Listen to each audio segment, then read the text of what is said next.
sa kinabuhita, karon nga giatubang dunay kasakitan ug mga kagul-anan, kadaghang maghupaw sa paglaom mawad-an tungod sa dagko nga suliran. Mga luha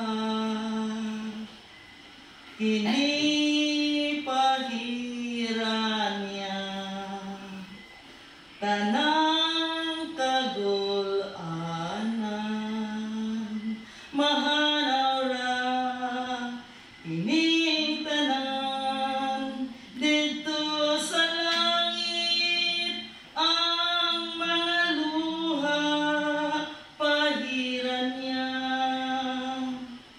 matud sa kasulatan, mga luha pahiran sa pinadayag 21:4. Kini ang saad niya nga angay nga lauman ta, kay dili magbakat ang pulong niya. Mga luha kini pahiran niya, tanang kagul-anan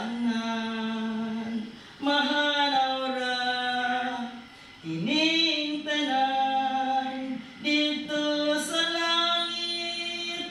Ang mga luha pahiran niya, sa pag-alagad ta nining kinabuhi dunay kapakyasan nga mahimota.